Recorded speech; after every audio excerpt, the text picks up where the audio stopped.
Bonjour frères et sœurs dans le Seigneur, repos et paix. Dans le nom de notre Seigneur Jésus, on se retrouve aujourd'hui avec plaisir, j'espère pour vous. Bon, en tout cas, c'est un plaisir de pouvoir vous parler.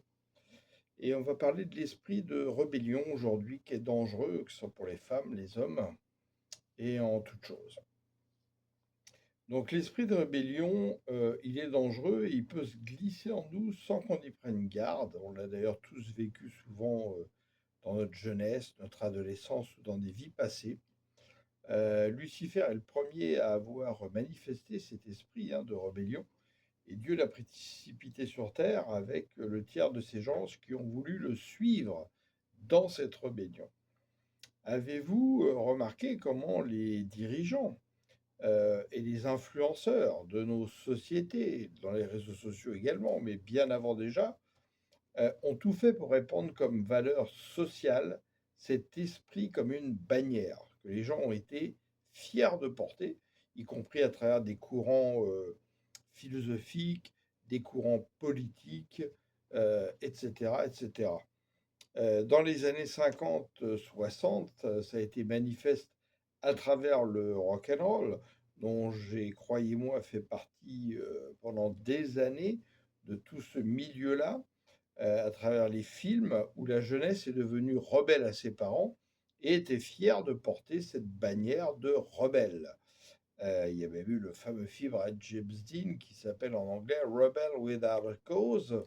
Et donc, voilà, on l'a vu. Dans les années 70, on a continué, bien évidemment, et en plus, on a accentué à travers le féminisme grandissant, entraînant vraiment volontairement la femme à devenir quelque part l'ennemi de son mari.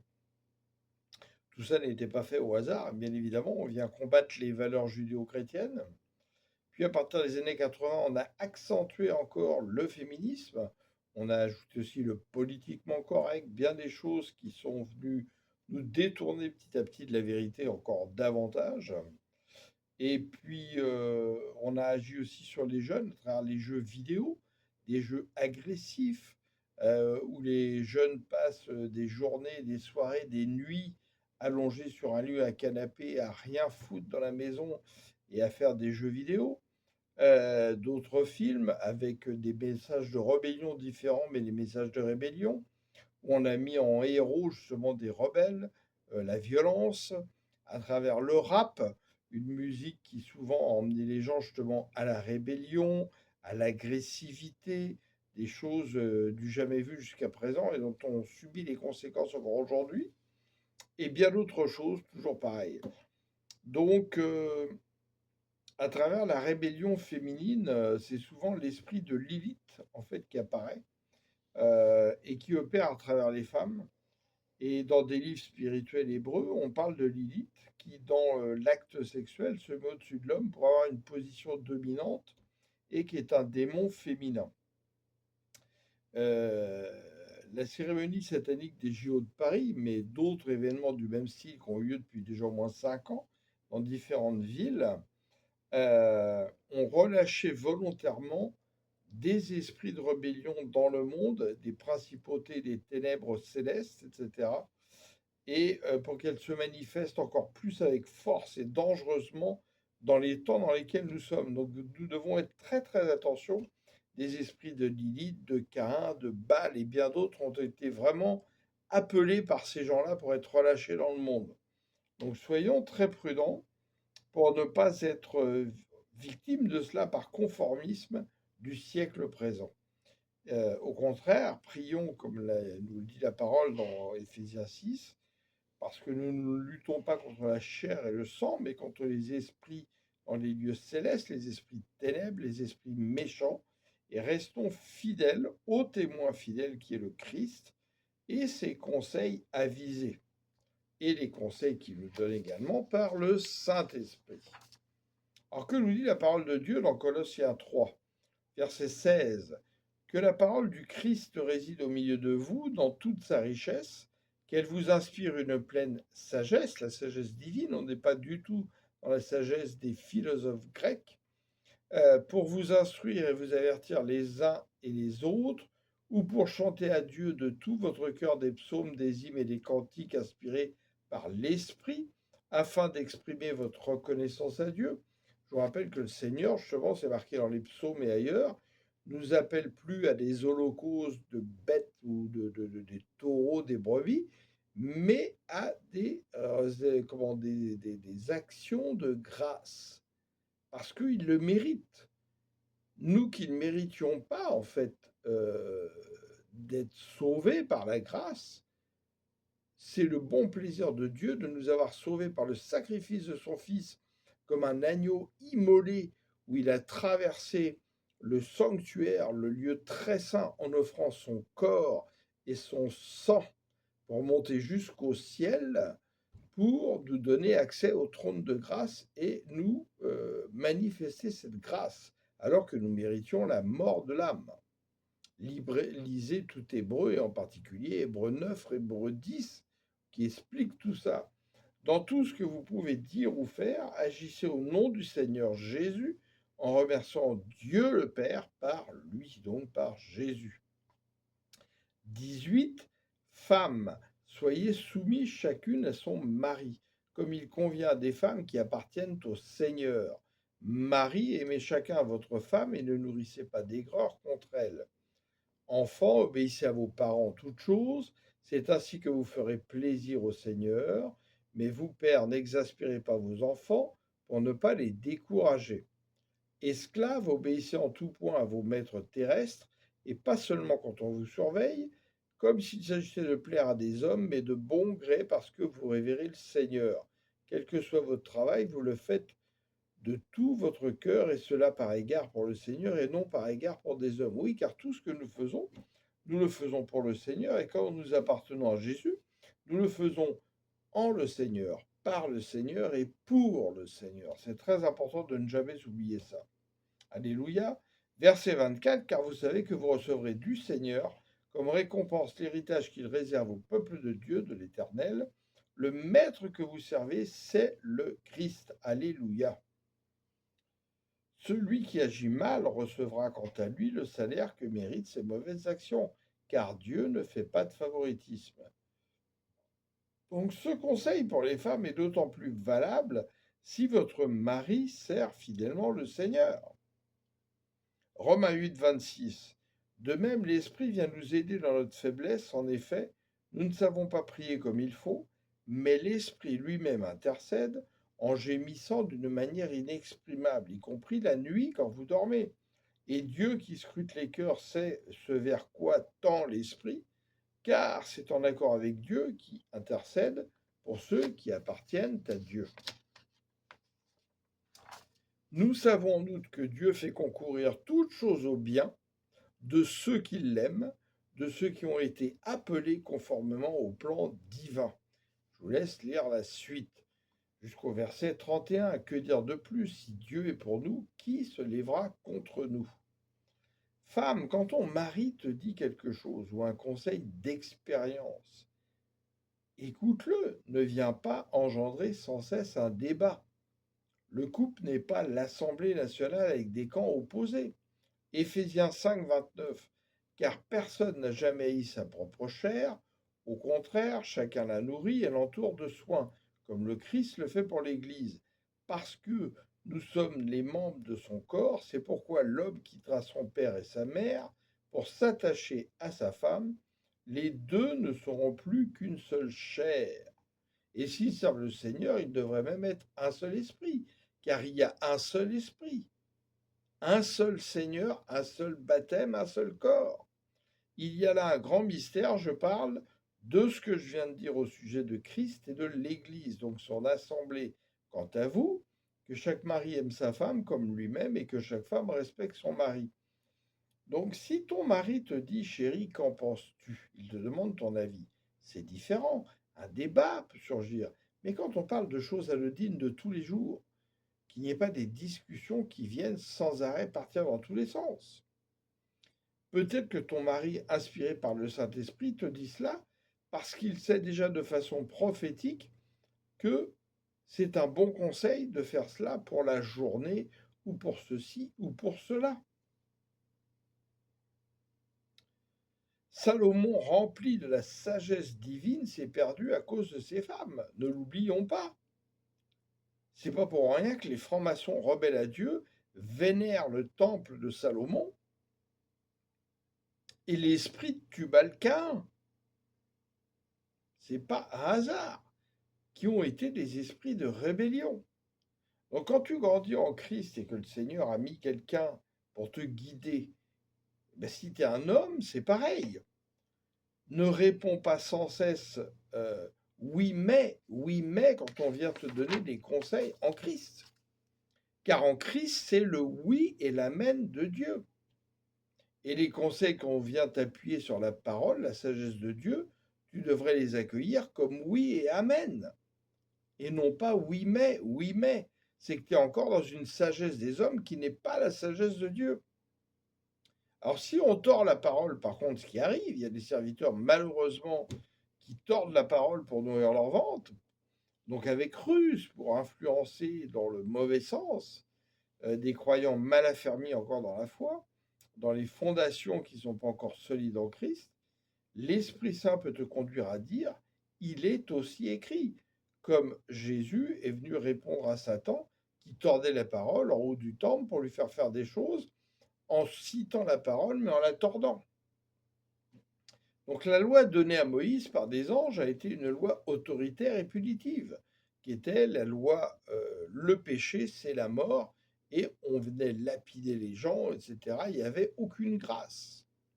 La loi que Christ vient graver dans nos cœurs par le Saint-Esprit est une loi permissive, faite de conseils avisés que tu ferais bien de suivre, parce que la porte de la grâce est toujours ouverte. 1 Corinthiens 10, verset 20. Mais je dis que les sacrifices des païens sont offerts à des démons et à ce qui n'est pas de Dieu. Or, je ne veux pas que vous ayez quoi que ce soit de commun avec les démons. Vous ne pouvez pas boire à la coupe du Seigneur et en même temps à celle des démons. Vous ne pouvez pas manger à la table du Seigneur et à celle des démons. Ou bien voulez-vous provoquer le Seigneur dont l'amour est exclusif? Nous croyons, nous, plus fort que lui. Oui, tout m'est permis, mais tout n'est pas bon pour nous. C'est-à-dire, tout ne nous édifie pas en Christ. Tout est permis, mais tout n'aide pas à grandir dans la foi. Que chacun de vous, au lieu de songer seulement à lui-même, recherche aussi les intérêts des autres. Si Paul ici vient parler de la nourriture, il en est de même dans bien d'autres sujets et dans notre environnement terrestre et spirituel. Parce que le Seigneur nous appelle à des sacrifices spirituels d'action de grâce et de faire des choses pour le Seigneur et non pas de nous soumettre à des esprits démoniaques. Regardons dans la loi des hommes, si le panneau routier te dit de t'arrêter à un stop ou un feu rouge, si tu ne le fais pas, il y a pas des mitrailleuses qui sont automatiques pour flinguer ta voiture et te tuer. Mais c'est pas pour ça que tu dois le faire. Parce que si tu le fais, tu peux peut-être mourir à travers un accident ou entraîner la mort de quelqu'un d'autre. C'est une loi qui est passée pour donner des conseils avisés pour qu'on puisse vivre en bonne harmonie dans la société. Mais là encore, on a un libre choix de griller le feu rouge. C'est la même chose pour des panneaux de limitation de vitesse. Et on voit bien combien les gens ne les respectent pas. Donc à travers ça, tu peux perdre le contrôle de ta voiture, tu peux avoir un accident où le facteur de vitesse va être un facteur d'aggravement de l'accident et des accidents corporels aussi, etc., par rapport à la vitesse. Le Seigneur nous dit bien, si quelqu'un écoute ma parole, il ne la met pas en pratique.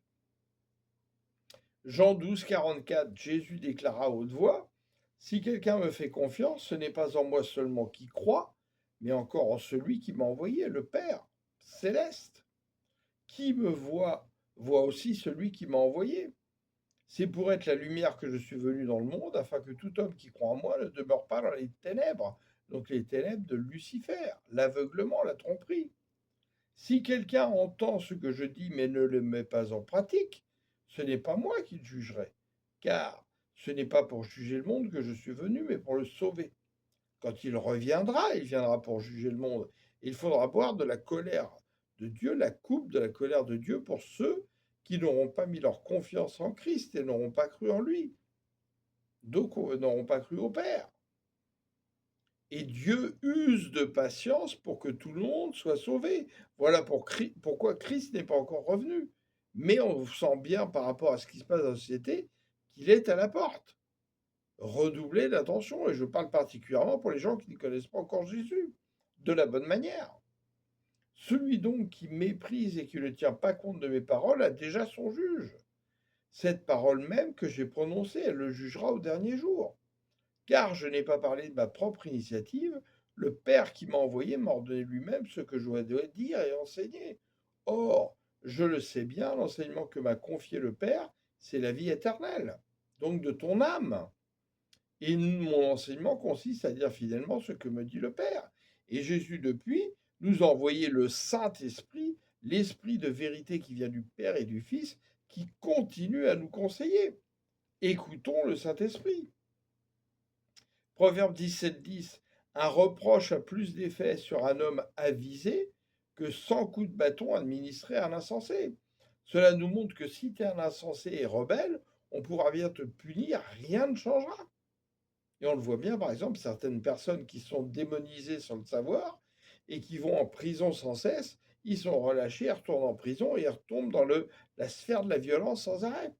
Parce qu'ils sont démonisés et que cet esprit de rébellion est en eux. C'est pour ça que souvent des gens qui sont par exemple en prison, on ferait mieux de les visiter, de les emmener à Christ et de les justement sortir les démons qui sont en eux, plutôt qu'ils soient condamnés à perpétuité. Ça aurait sans doute beaucoup plus d'effet, y compris des gens qui sont perdus dans la société. Matthieu 7, 22. Au jour du jugement, nombreux sont ceux qui me diront, Seigneur, Seigneur, nous avons prophétisé en ton nom, nous avons chassé des démons en ton nom, nous avons fait beaucoup de miracles en ton nom. Je leur déclarerai alors, je ne vous ai jamais connus. Allez-vous-en, vous qui pratiquez le mal. C'est pourquoi celui qui écoute ce que je dis, qui l'applique, ressemble à un homme sensé, un homme avisé, qui a bâti sa maison sur le roc, le rocher, parce que Christ est le rocher de l'Éternel. Il a plu à verse, les fleuves ont débordé, les vents ont soufflé, donc les tribulations de ce monde, avec violence, ils se sont déchaînés contre cette maison qui est une maison spirituelle, et elle ne s'est pas effondrée, car ses fondations reposaient sur le rocher de l'Éternel, Christ. Mais celui qui écoute ma parole sans faire ce que je dis ressemble à un homme assez fou pour construire sa maison sur le sable. Il a plu à verse, les fleuves ont débordé, les vents ont soufflé avec violence, et toutes les tribulations du monde, elle s'est effondrée et sa ruine a été complète. Quand Jésus eut fini de parler, les foules étaient impressionnées par son enseignement, car il parlait avec une autorité que n'avaient pas les spécialistes de la loi. Donc le Seigneur te donne des conseils avisés parce qu'il t'aime et qu'il ne veut pas que ton âme se perde et qu'il ne souhaite pas que ton âme aille à la perdition, au châtiment éternel. Mais il te laisse le libre choix de suivre ses conseils ou non. Alors sois un homme avisé ou une femme avisée. Et le Seigneur nous enseigne, par les épîtres et par ses apôtres, à reprendre, corriger, exhorter dans les assemblées pour justement nous garder dans une foi et dans une persévérance en Christ. Matthieu 7, 14, mais il nous prévient, mais étroite est la porte, difficile le sentier qui mène à la vie. Donc, la vie spirituelle en Christ, nous ne connaîtrons pas la seconde mort de l'âme. La mort charnelle, la seconde mort, la mort de l'âme. Qu'ils sont peu nombreux ceux qui les trouvent. Gardez-vous des faux prophètes. Lorsqu'ils vous abordent, ils donnent l'apparence d'agneaux, mais en réalité, ce sont des loups féroces. Là, on ne parle pas que des gens qui viennent tromper dans les églises. On parle de tous ceux qui se sont annoncés comme des prophètes dans la société, des politiciens, des philosophes, des théoriciens et bien des choses, des influenceurs aujourd'hui sur les réseaux sociaux.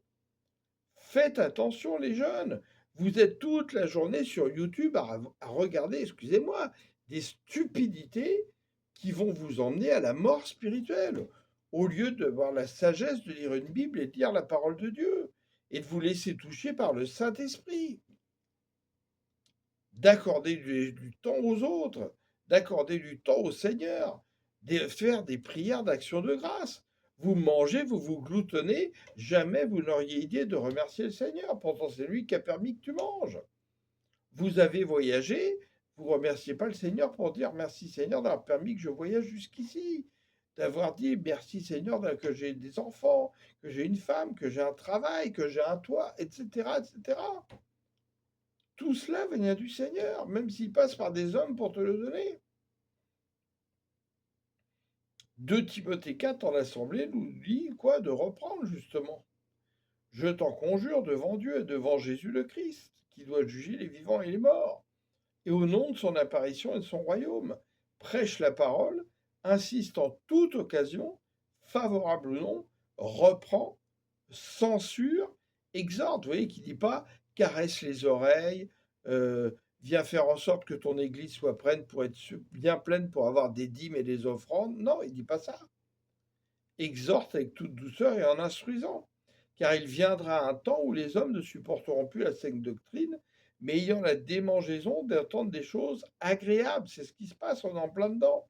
Ils se donneront une foule de docteurs selon leurs propres désirs, détourneront l'oreille de la vérité qui est Christ et la parole de Christ, et se tourneront vers des fables. On est en plein dedans dans les églises aujourd'hui, quelles qu'elles soient.